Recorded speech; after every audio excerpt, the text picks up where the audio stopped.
Drácula. Es un nombre que, bueno, todos conocemos, ¿no? Sinónimo de vampiros, de terror gótico. Pero hoy vamos a meternos en la historia del hombre real. El que está detrás de una parte, al menos, de esa leyenda. Vlad III de Valaquia. Ajá. También lo conocemos como Vlad Tepes o Vlad Draculea. Exacto. Y estamos hablando de un príncipe del siglo XV, cuya vida, bueno, según las crónicas que vamos a ver, fue increíblemente brutal. Quizás más que la propia ficción. Totalmente. Es que para entender a Vlad hay que imaginarse cómo era Valaquia en el siglo XV. Hoy es el sur de Rumanía, ¿no? Claro. Pero en esa época era una zona de conflicto constante. Una especie de estado tapón, digamos. Atrapado entre dos gigantes. ¿Quiénes eran esos gigantes? Por un lado, el Imperio Otomano, que estaba en plena expansión. Y por el otro, el Reino de Hungría. Así que, imagínate, un lugar muy peligroso, muy estratégico. Entiendo. Un escenario súper complicado. ¿Y la sociedad ahí? ¿Cómo era? Bueno, era una sociedad feudal. 500,000 de habitantes, más o menos, calculan.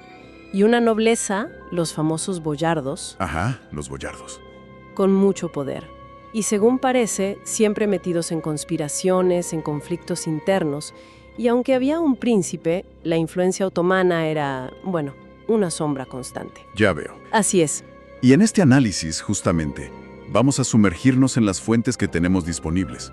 ¿Qué tipo de fuentes son? Tenemos crónicas de la época, cartas, los famosos panfletos alemanes, que son muy gráficos, también relatos rusos, otomanos. El tema es que son fuentes que muchas veces se contradicen entre sí. Y varias fueron escritas por sus enemigos declarados, ¿no? Eso hay que tenerlo muy en cuenta. Ok. Entonces, la misión es intentar separar un poco la paja del trigo, ¿no?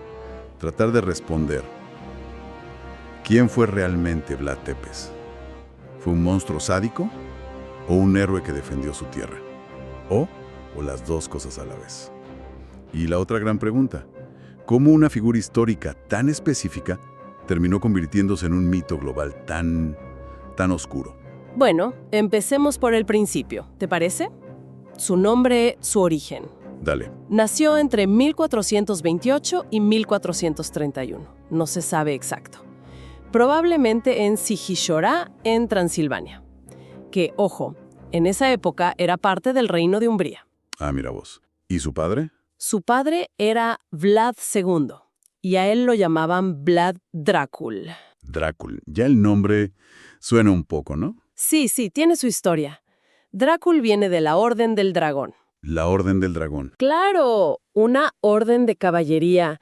La fundó Sigismundo de Luxemburgo, allá por 1408, para defender la cristiandad de los otomanos. Y el padre de Vlad, Vlad II, pertenecía a esta orden. El emblema era un dragón. Ajá. En rumano antiguo, drac significaba dragón. Lo que pasa es que con el tiempo la palabra evolucionó y, bueno, pasó a significar también diablo. Ah, qué interesante. Entonces Vlad II era el dragón. Y de ahí viene Draculia, que sería como el hijo del dragón. Exacto. Draculia significa literalmente hijo de Drácul. Pero claro, con esa evolución del idioma, también se podía interpretar como hijo del diablo. Ya. Y el otro apodo, Tepes.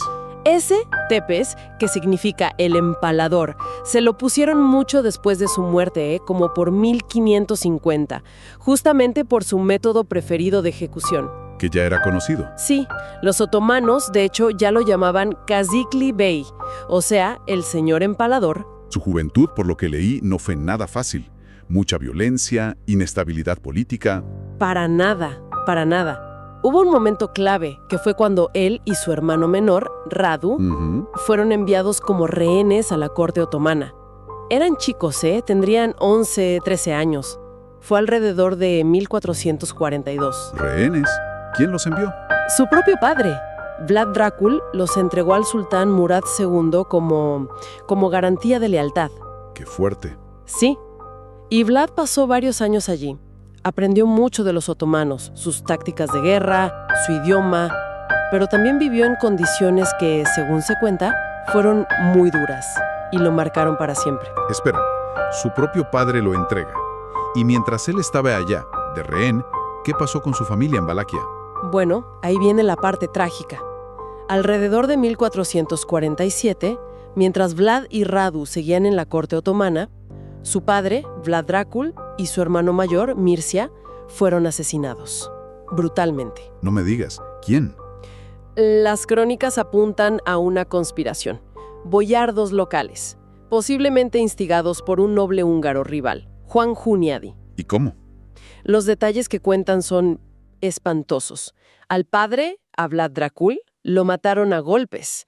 Y a Mircea, el hermano mayor, se dice que le cegaron los ojos con hierros al rojo vivo y después lo enterraron vivo. ¡Qué horror!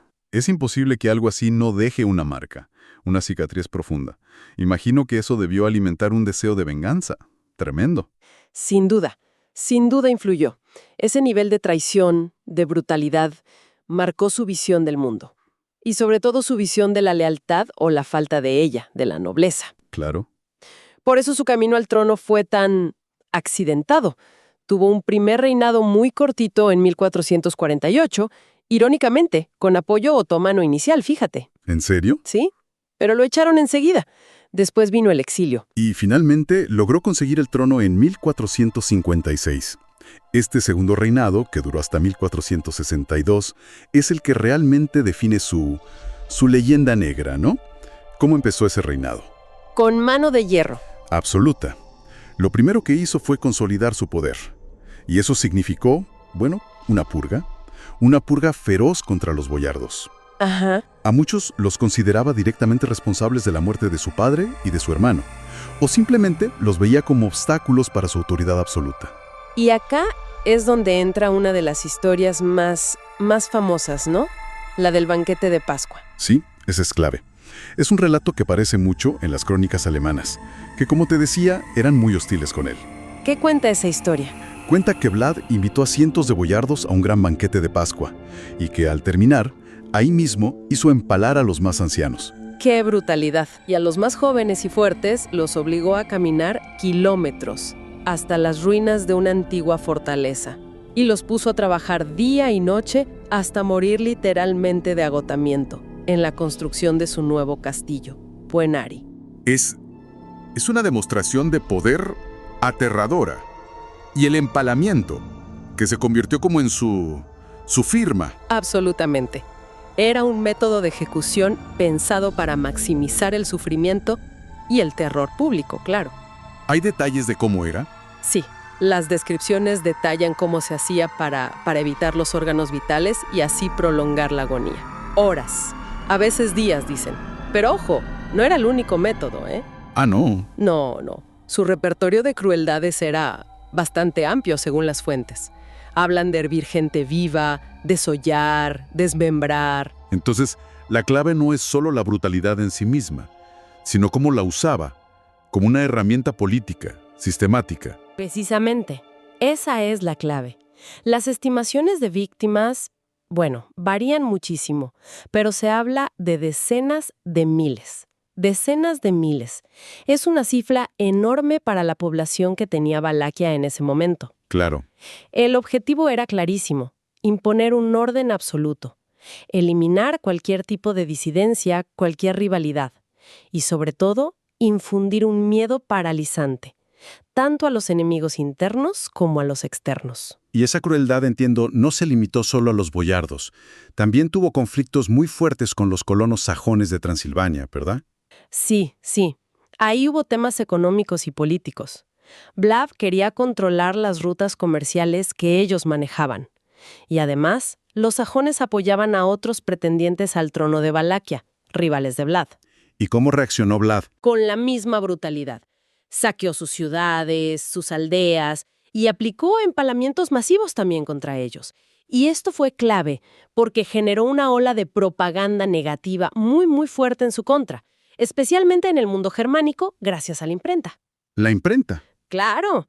Esos panfletos que te mencionaba antes, con grabados súper explícitos de las torturas, se volvieron casi bestsellers y fueron fundamentales para forjar esa imagen monstruosa que tuvo Vlad en Europa. Hay otras anécdotas que se cuentan, ¿no? Sobre su justicia implacable, como esa de la Copa de Oro. Ah, sí, la Copa de Oro en la fuente pública de Targoviste. Es otra historia famosa. ¿Qué pasó ahí? La leyenda dice que dejó una copa de oro puro junto a una fuente en medio de la plaza principal y que nadie, absolutamente nadie, se atrevía a robarla, por miedo a las consecuencias, claro. ¡Wow! Realidad o exageración, no lo sabemos seguro, pero reforzaba su imagen de gobernante absoluto, que imponía orden a través del terror. Todo esto pasaba mientras la relación con el Imperio Otomano iba de tensa a directamente guerra abierta, ¿no? Valaquia era un estado vasallo, pero Vlad no parecía muy cómodo en ese papel. Para nada. Él buscaba la independencia. Y el punto de no retorno, el quiebre definitivo, fue cuando dejó de pagar el tributo anual al sultán. El tributo. Sí, un tributo anual que Valaquia debía pagar. Y se lo dejó de pagar nada menos que a Mehmed II, el mismo sultán que había conquistado Constantinopla unos años antes. O sea, era un desafío directo.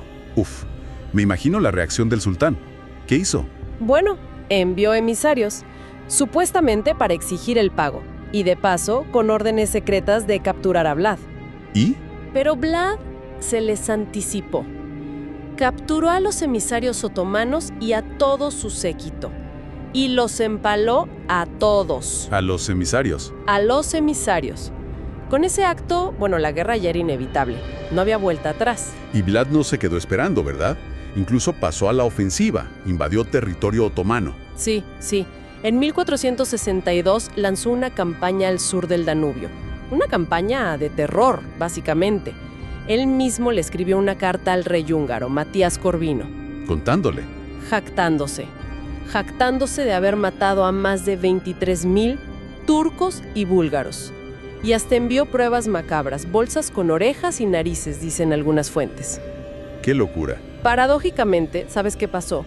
Que esto hizo que algunos en Europa empezaran a verlo como un campeón de la cristiandad, un defensor contra el avance otomano. Claro, la perspectiva cambia según desde dónde se mire, pero Mehmed II no se iba a quedar de brazos cruzados, supongo. Para nada. Respondió con una invasión masiva. Las crónicas hablan de uno de los ejércitos otomanos más grandes reunidos hasta ese momento. Cifras enormes. Y Vlad estaba en clara desventaja numérica. Totalmente superado. Así que recurrió a tácticas de guerrilla. Tierra quemada, destruir cosechas, envenenar pozos, emboscadas constantes. Y llevó a cabo una de sus acciones más legendarias, el ataque nocturno. El intento de asesinar al sultán en su propia tienda. Ese mismo. Esa era la intención. Se infiltró con un grupo de sus hombres en pleno campamento otomano. Iban disfrazados de turcos. ¿Y lo logró? No encontraron la tienda exacta de Mehmed II, pero sí atacaron las tiendas de los visires, de los altos mandos. Causaron un caos tremendo, muchas bajas, y lograron retirarse. Fue un golpe audaz que desmoralizó bastante a los otomanos. Impresionante. Pero el golpe psicológico definitivo vino después, ¿no? Cuando el ejército otomano llegó a la capital de Vlad, Targoviste. Exacto. Ahí se encontraron con el famoso Bosque de los Empalados. Uf. Al acercarse a la ciudad, el ejército otomano se topó con una visión espeluznante. Miles y miles de prisioneros turcos y búlgaros empalados en estacas a lo largo del camino rodeando la ciudad. Las cifras varían mucho, como siempre, pero se habla de unos 20,000 cuerpos. Me cuesta siquiera imaginar el impacto de una escena así. Tuvo que ser devastador. Las crónicas dicen que incluso Mehmed II, que era un conquistador súper experimentado, quedó horrorizado y que comentó algo así como sobre la comprensión diabólica del gobierno que tenía Vlad. ¡Wow! Y aunque no fue una derrota militar total para los otomanos, este acto de guerra psicológica fue, fundamental. Contribuyó enormemente a que el sultán decidiera retirarse. Eso sí, dejó a Radu, el hermano de Vlad, que era su aliado, a cargo de Valaquia. O sea que, a pesar de esa resistencia tan brutal, Vlad igual perdió el trono poco después. ¿Qué falló al final? La traición interna. Otra vez, muchos boyardos, quizás cansados de la guerra o asustados, se pasaron al bando de su hermano Radu. Radu era visto como una opción más segura, más pro-otomana. ¿Y Vlad qué hizo? Tuvo que huir y fue a buscar ayuda a Hungría con el rey Matías Corvino, el mismo al que le había escrito antes. ¿Y Corvino lo ayudó esta vez? No, exactamente. Lo arrestó. Lo arrestó después de luchar contra los otomanos. Sí. Vlad pasó casi 14 años prisionero en Hungría. Las razones exactas, no están del todo claras. Corvino presentó unas supuestas cartas que mostraban a Vlad negociando con los otomanos a sus espaldas, pero es muy probable que esas cartas fueran falsificaciones. Para justificar el arresto. Claro, probablemente fue una decisión política conveniente para Corvino en ese momento. Quizás para no enemistarse del todo con el sultán. 14 años preso.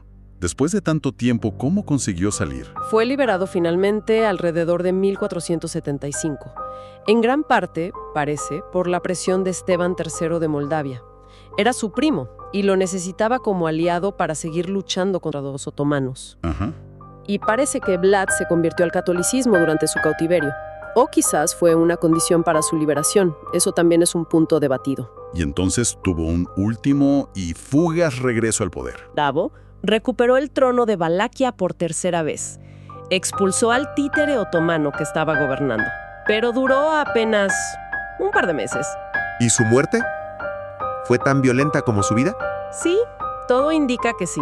Murió en batalla, o quizás en una emboscada, a finales de diciembre de 1476 o principios de enero de 1477, luchando contra las fuerzas otomanas y el rival que apoyaban ellos, que había regresado.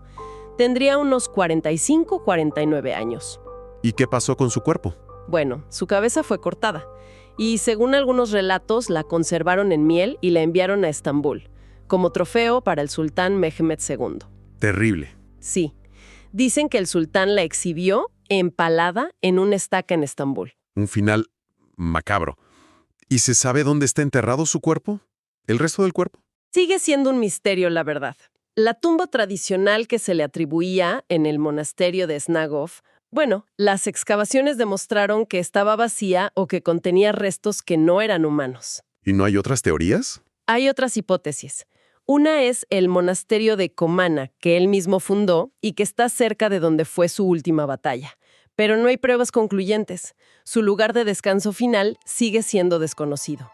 Entonces, si repasamos el legado que dejó, por un lado tenemos esta leyenda negra terrible, ¿no? Alimentada por sus enemigos, por la imprenta. Exacto. Esos panfletos alemanes, llenos de detalles truculentos, a veces exagerados, y con esos grabados espeluznantes. Lo pintaron como un monstruo sádico, casi inhumano. Y esa imagen fue increíblemente popular y muy duradera en Europa Occidental. Pero me decías antes, ¿esa no era la única visión que existía de él? ¿Cómo se lo veía en otras partes, por ejemplo? Es curioso, sí. Porque las crónicas rusas de la misma época lo tratan de forma bastante diferente. Lo ven como un gobernante fuerte, incluso justo, a su manera brutal, claro. Un defensor de la fe ortodoxa frente a los otomanos. ¡Qué contraste! Y por supuesto, en Rumanía existe toda una tradición folclórica, y más tarde, nacionalista, que lo ensalza como un héroe nacional.